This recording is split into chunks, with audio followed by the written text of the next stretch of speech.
திருச்சிற்றம்பலம். உருவாய் அருவாய் உளதாய் இலதாய் மறுவாய் மலராய் மணியாய் ஒளியாய் கருவாய் உயிராய் கதியாய் விதியாய் குருவாய் வருவாய் அருள்வாய் குகனே குருவாய் வருவாய் அருள்வாய் குகனே என் தாயும் எனக்கருள் தந்தையும் நீ சிந்தா குலம் மானவை தீர்த்தியனையாள் கந்தா கதிர் வேலவனே உமையாள் மைந்தா குமரா மறைநாயகனே மைந்தா குமரா மறைநாயகனே. திருச்சிற்றம்பலம். இறைவனையும் குருவையும் வணங்கி இங்கே குழுமியிருக்கும் அத்துணை அடியார் பெருமக்களின் திருவடிகளையும் வணங்கி இன்றைக்கு காரைக்கால் அம்மையாருடைய அருள் வரலாற்றில் அவர் நமக்கு அருளிச் சென்ற அற்புத திருவந்தாதி அந்தாதியினுடைய 100 பாடல்களில் 51வது பாடலிலிருந்து இன்று சிந்திக்க இருக்கின்றோம். அம்மையினுடைய அந்த இறைவனை அவள் எத்தகைய ஒரு அன்பினால் அடைந்தாள் அப்படி என்கின்ற அந்த விவரங்களை எல்லாம் இந்த அந்தாதி மூலம் நமக்கு தெரிய வருகின்றது. எப்பேற்பட்ட அன்பினை இறைவன் திருவடிகளில் அவள் வைத்திருந்தால் இத்தகைய ஒரு மேதகு நிலையை இறைவனே அம்மை என்று அழைக்கும் அளவிற்கு அவனுக்கு அருகில் செல்லக்கூடிய ஒரு பெரிய பிறவி பயனை அடைந்தவர் நம்முடைய காரைக்கால் அம்மையார். இறைவன் அவருக்கு இடுகாட்டில் நடனக்காட்சி கொடுத்தமை சென்னைக்கு அருகில் உள்ள திருத்தணிக்கு அருகில் உள்ள திருவாலங்காடு. அது ஈசனுடைய 5 சபைகளில் ஒன்று. அப்பேற்பட்ட ஒரு பேற்றினை பெற்ற நாயன்மார்களில் ஒருவரான நம்முடைய காரைக்கால் அம்மையார் 3ஆம் நூற்றாண்டில் அவருடைய அவதார காலமாக சொல்லப்படுகின்றது. இப்பொழுது அற்புத திருவந்தாதியில் 51வது பாடல். குழலார் சிறு புறத்து கோல்வளையை பாகத்து எழிலாக வைத்தேக வேண்டா களலார்ப்ப பேரிரவில் ஈம பெரும் காட்டில் பேயோடும் ஆரழல்வாய் நீயாடும் அங்கு ஆரழல்வாய் நீயாடும் அங்கு. இறைவனுடைய திருவடி தரிசனத்தையும் நமக்கு இந்த பாடலின் வாயிலாக காண்பித்து அவள் அம்மையாக தன்னுடைய மகன் மீதும் மகனினுடைய மனையாளாகிய மருமகளாகிய சக்தி மீதும் அவள் கொண்டுள்ள அன்பினை இந்த பாடலில் விளக்குகின்றாள் காரைக்கால் அம்மையார். குழலார் சிறுபுறத்து கோல்வளையை பாகத்து எழிலாக வைத்தேக வேண்டாம். சிறந்த வளைகளை கைகளில் அணிந்திருப்பவள், பேரழகு உடையவள், ஆனால் மனத்தில் மெல்லியலாள், கருணை உடையவள், சக்தியானவள். அவள் உலகத்துக்கே சக்தியாக இருக்கின்றாள். ஆனால் காரைக்கால் அம்மைக்கு அவர் சிவபெருமானுடைய சக்தி மனையாள். ஆகையால் தன்னுடைய மகனிடம் மனைவியை பெண்ணை எந்தெந்த இடத்திலெல்லாம் அழைத்து கொண்டு போக வேண்டும் என்று ஒரு அறிவுரை சொல்லுகின்றார். களலார்ப்ப பேரிரவில் ஈமப்பெருங்காட்டில் பேயோடும் ஆரழல்வாய் நீயாடும் அங்கு. உன்னுடைய திருவடியானது வீரக்கண்டை ஒலிக்க ஈமமாகிய இடுகாட்டில் பேய்களோடு தாங்குதற்கு அப்பாற்பட்டதாகிய தாங்குதற்கு அரிய வெப்பத்தை ஆறு அழல்வாய் அரிய தீயில் நீ தாண்டவம் ஆடுகின்றாய். அந்த இடத்திற்கு தாழ்ந்த கூந்தலை உடையவளும் வளையல்களை அணிந்தவளும் மெல்லியலும் அழகானவளும் ஆகிய அந்த உமையை உன் இடப்பாகத்தில் வைத்திருக்கின்றாய். அவளை அழைத்து கொண்டு செல்ல வேண்டாம் என்று நயம்பட எடுத்துரைக்கின்றார் தன்னுடைய மகனுக்கு காரைக்கால் அம்மை. தாய்மை உணர்வோடு இறைவனுக்கு அறிவுரை கூறும் பாடல்களில் இதுவும் ஒன்று என்று உரையாசிரியர் குறிப்பிட்டிருக்கிறார். இறைவனுடைய இந்த வீரக்கழல்கள் அவனுடைய கருணை பொருந்திய அந்த திருவடிகள் காரைக்கால் அம்மையாருக்கு அந்த தரிசனமும் கிடைத்திருக்கின்றது. இந்த ஒரு தருணத்தில் நாவுக்கரசு பெருமான் திருவடி திருத்தாண்டகம் என்ற ஒரு தாண்டகத்தினை அருளியிருக்கின்றார்.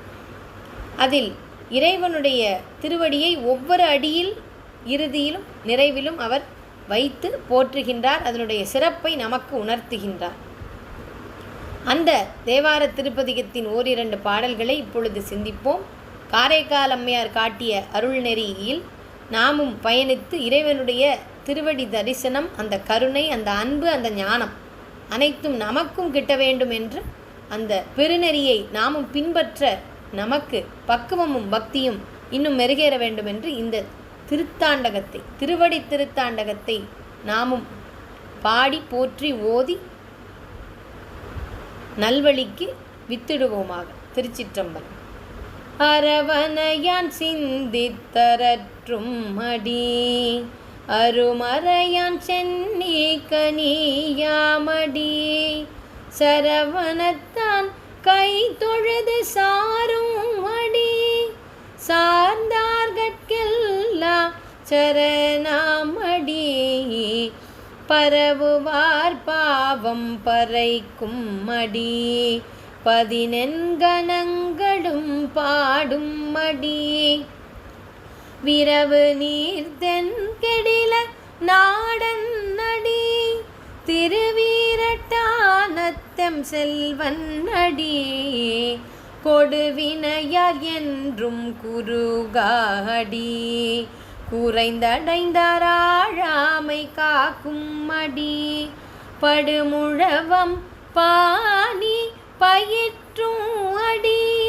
பதைத்தெழுந்த வெங்கூற்றை பாய்ந்த அடியே சுடுமுற நெருந்தான் கழல் சேவடி கடல் வையம் காப்பான் கருதும் அடி நெடுமதியம் கண்ணி அணிந்தானடி நிறை கெடில வீரட்டனானம் அடி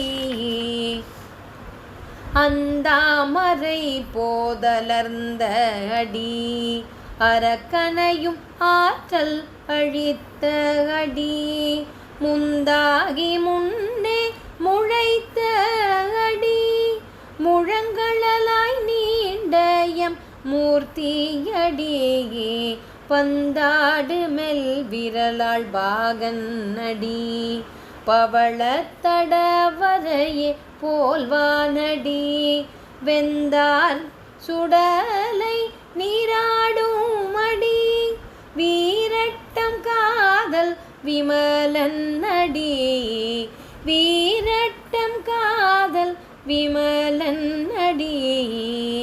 திருச்சிற்றம்பலம்.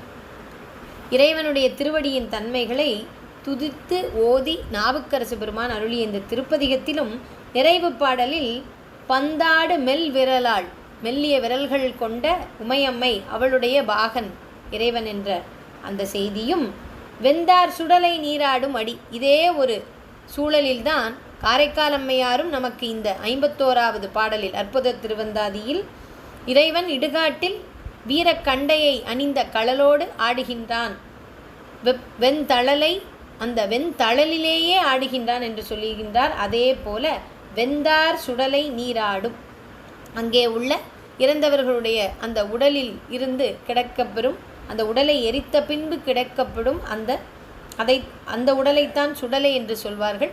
அதிலிருந்து கிடைக்கப்பெறும் சாம்பலை தன் மீது வெந்நீராக, அதனால் அது வெந்த நீர், அதை வெந்நீராக அணிந்து இறைவன் அவனுடைய அந்த திருவடியினால் அங்கே நடனமாடுகின்றான் என்ற செய்தியை நாவுக்கரசு பெருமானுடைய இந்த இறைவனுடைய திருவடியை போற்றும் திருவடி திருத்தாண்டகத்திலும் சொல்லி அருளி இருக்கின்றார். இப்பொழுது அம்மையினுடைய அற்புத திருவந்தாதியின் 52வது பாடல்.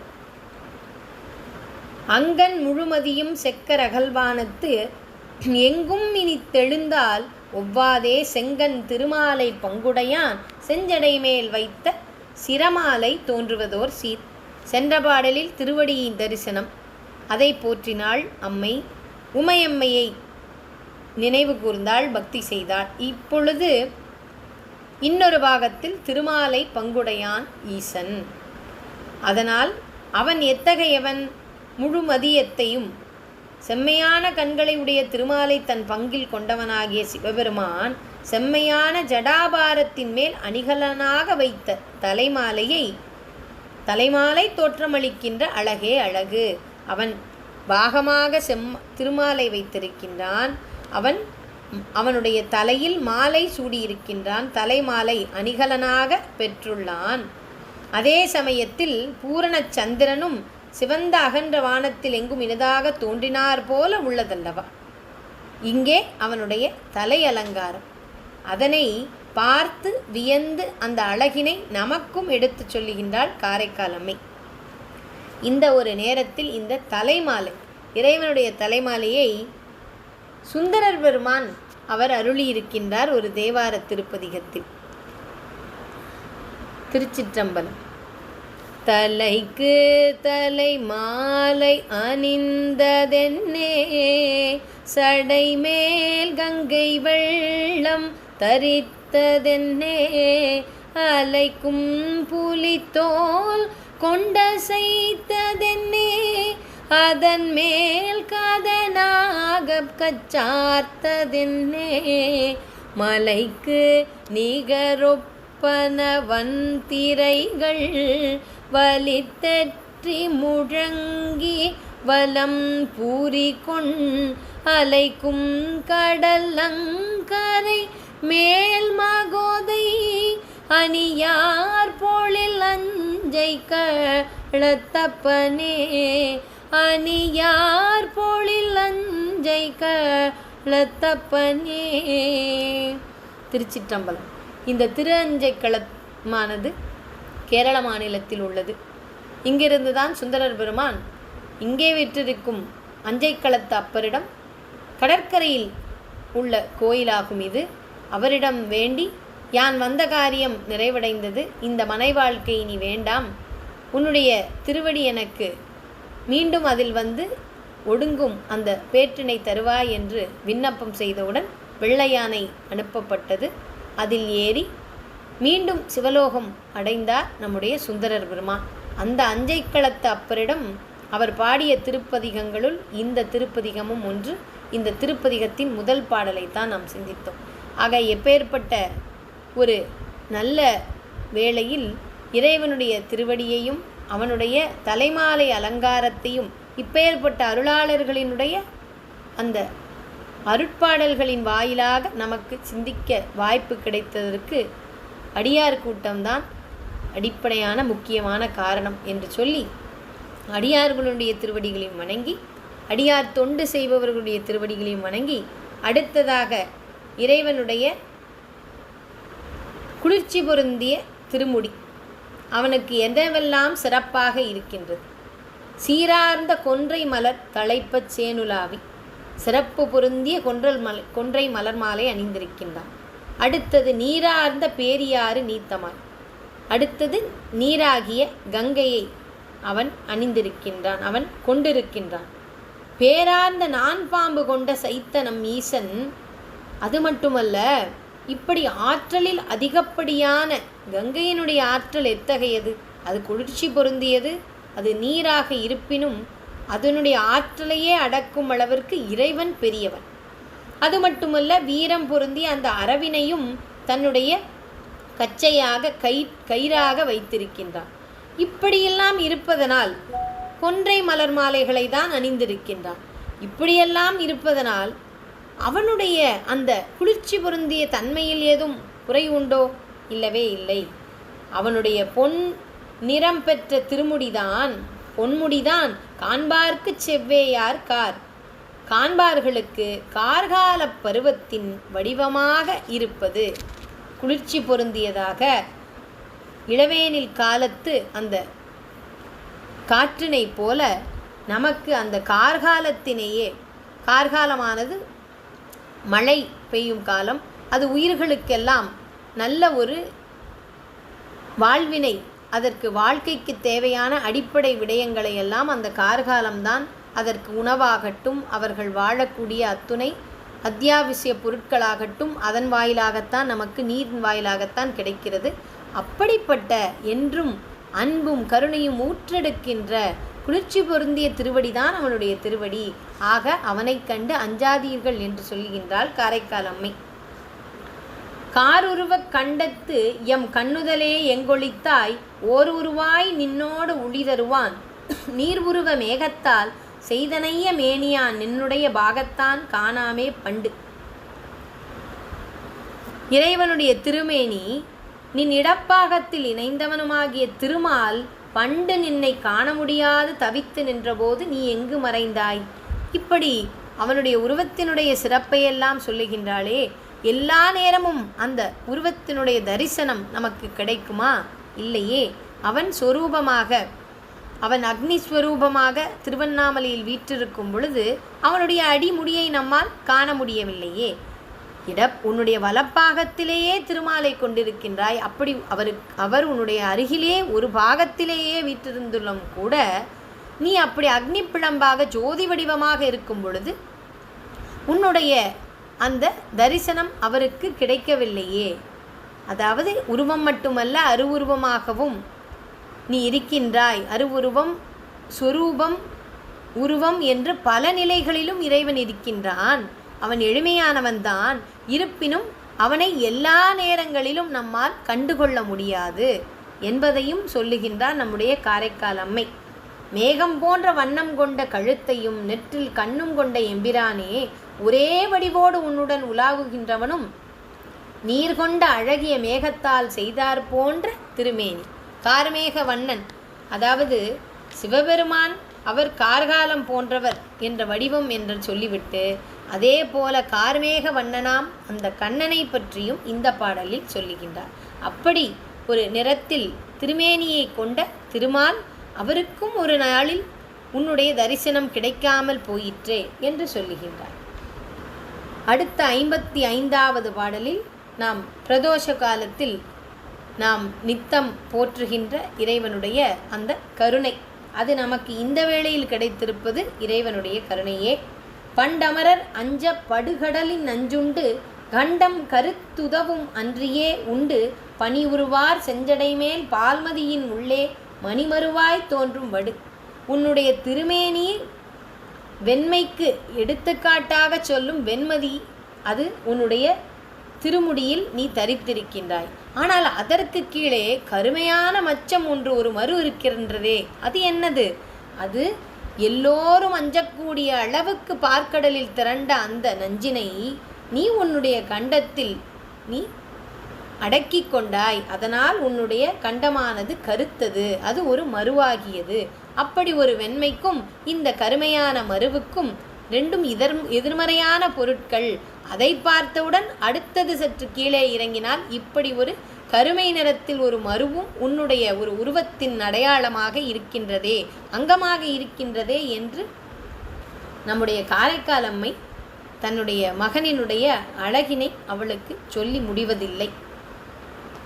அடுத்த 56வது பாடலில் வடுவன்று எனக் கருதி நீ மதித்தியாயில் கடுவன் பொடி நிறத்தாய் சொல்வாய் படுவன் புலால் தலையினுள் ஊன்புறம் பேச கேட்டோம் நிலாத்தலையில் சூடுவாய் நீ.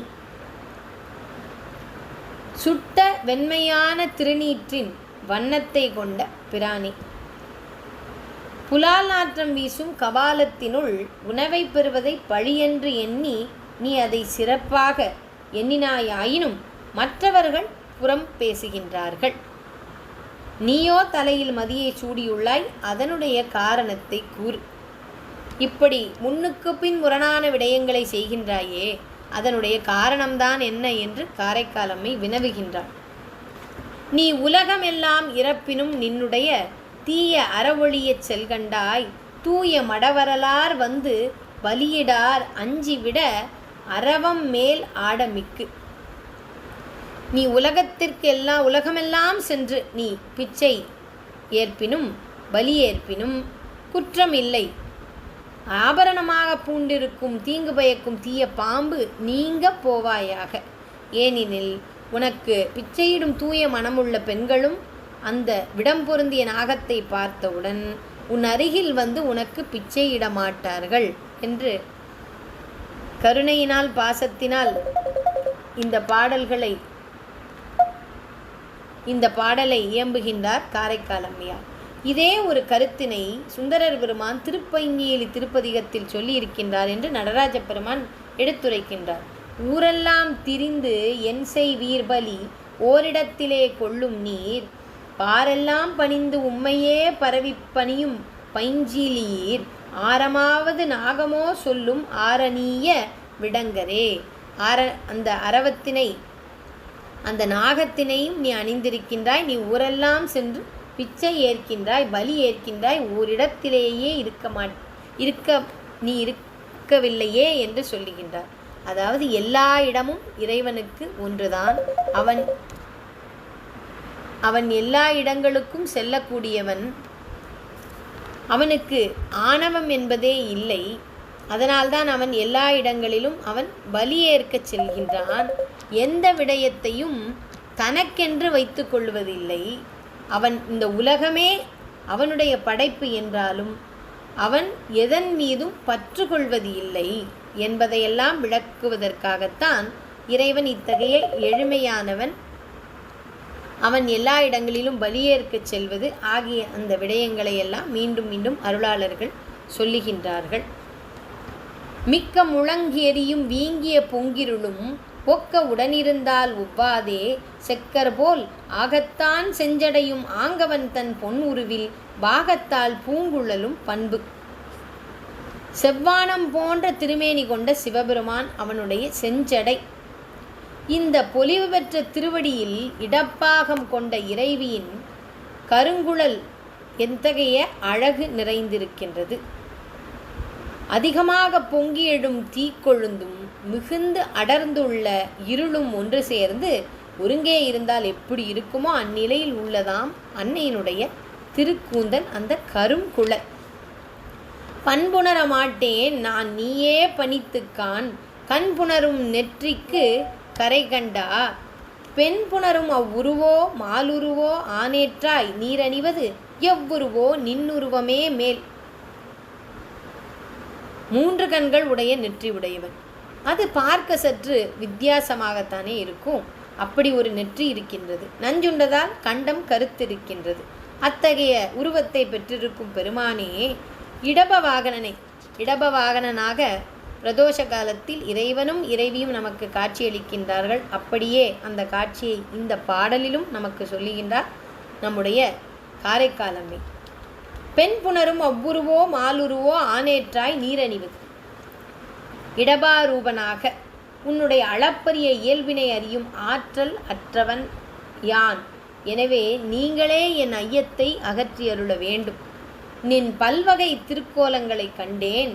பெண்ணின் நல்லாளான உமையை இடப்பாகம் கொண்ட திருவுருவோ திருமாலோடு இணைந்து காட்சி நல்கும் நல்லுருவோ எதில் எவ்வொரு திருநீறு கொள்வது என்பதை சொல்லுகின்றார். இதற்கு அப்பர் பிரானுடைய இதே கருத்தை சொல்லும் ஒரு பதிகம். திருவினாள் சேர்வதற்கு முன்னோ பின்னோ திருவாரூர் கோயிலாக கொண்ட நாளோ என்று திருவாரூர் பதிகத்தில் சொல்லுகின்றார். மேலாய மேகங்கள் கூடியோர் பொன் விலங்கல் போலாமொழி புதைத்ததால் ஒவ்வாதே மாலாய கைமா மதக்களிற்று காருரிவை போர்த்தபோது அம்மான் திருமேனி அன்று. திருமேனியை பற்றி அந்த திருவுருவத்தை பற்றி எவ்வளவு முடியுமோ அப்படி ஆய்வு செய்ய ஆரம்பித்து விட்டார். தெரியாத விடயங்களை இறைவனிடமே கேட்டு விடுகின்றாள் காரைக்கால் அம்மை. இன்னும் அந்த ஆய்வு சார்ந்த அந்த பக்தி சிந்தனை சென்று கொண்டே இருக்கின்றது. மயக்கத்தையே தன் வடிவாக கொண்டு துதுக்கியோடு யானை விலங்காக மதம் கொண்டு வந்த கஜாசூரனை அழித்தது. இது அட்டவீரட்டான தலங்களுள் ஒன்று, திருவள்ளுவூர். அங்கேதான் இந்த கஜாசுரனை இறைவன் அழித்தது. அந்த யானையின் மேலாய மேகங்கள் கூடியோர் பொன்விலங்கல் போலாம் ஒளி புதைத்ததால் ஒவ்வாதே மாலான கைமா மதக்களிறு கார் உரிவை அதனுடைய தோலை உரித்து அந்த தோலினை தன்மேல் ஆடையாக போர்த்தியது. அம்மான் திருமேனி அன்று. திருமேனியை பற்றி சொல்லுகின்றாள். அவன் திருமேனியில் என்ன ஆடையை அலங்காரமாக கொண்டிருக்கின்றான்.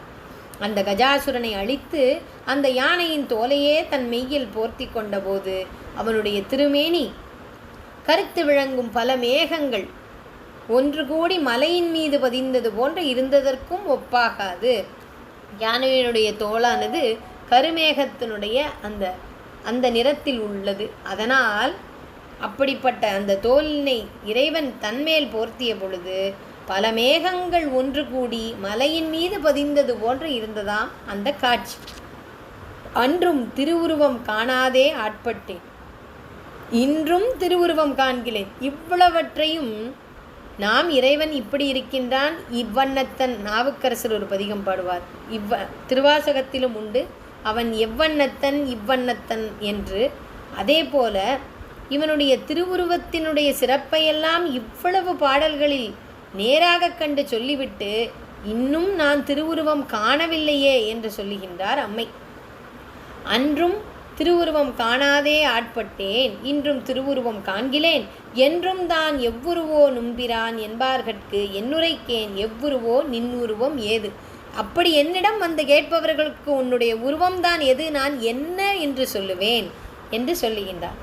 நின்னை வழிபடத் தொடங்கிய காலம் தொட்டு நின் இயல்பான திருவுருவினை காணாமலேயே ஆனால் உன்னுடைய அடியவன் ஆனேன். நின் திருவருளால் உன் அனுபவத்தை பெற்றதும் நின் திருவடியினை அப்பொழுதும் கண்டிலேன். நும் இறைவன் எவ்வுருவினன் என்று வினவுவார்கட்கு எவ்வுருவைத்தான் நான் உரைப்பேன், நின் உருவம்தான் யாது. இப்படி அங்கிங்கெனாதபடி எல்லா இடங்களிலும் நிறைந்திருக்கின்றாய். இத்தகைய தன்மையை உடைய அலங்காரத்தினை தான் நீ பூண்டிருக்கின்றாய் என்று என்னால் ஒரு வரையறைக்குட்பட்டும் அதை சொல்லவில்லை. நீ முன்னுக்கு பின் முரணான அலங்காரங்களையே ஒவ்வொரு நேரத்திலும் நீ தரித்திருக்கின்றாய். அப்படி இருக்கும் பொழுது மற்றையவர் கேட்கும் கேள்விக்கு நான் என்ன பதில் கூறுவேன் என்று சொல்லுகின்றார் காரைக்கால் அம்மையார். ஏதொக்கும் ஏதொவ்வாது ஏதாகும் ஏதாகாது ஏதொக்கும் என்பதனை யார் அறிவார், பூதப்பால் வில்வேடனாகி விஜயனோடு ஏற்ற நாள் வல்வேடனான வடிவு. அடுத்த உருவத்திற்கு, இறைவனுடைய அடுத்த வேடத்திற்கு வந்துவிட்டார். நம்முடைய மகாபாரதத்தில் பாண்டவர்கள் கௌரவர்களை எதிர்த்து போரிடும் பொழுது அதற்கு அர்ஜுனனுக்கு விஜயனுக்கு இறைவனுடைய பாசுபத அஸ்திரம் அதை வேண்டி அவன் தவம் எய்துகின்றான். அப்பொழுது இறைவன் வேடனாக வந்து காட்சி கொடுத்து அவனோடு ஒரு திருவிளையாடல் புரிந்து அவனுக்கு அந்த பாசுபத அஸ்திரத்தை வழங்குகின்றார். பசுவிற்கு பதி, பசுவாகிய உயிர்களுக்கு பதி பசுபதி. அந்த பசுபதியினுடைய அஸ்திரம் பாசுபத அஸ்திரம்.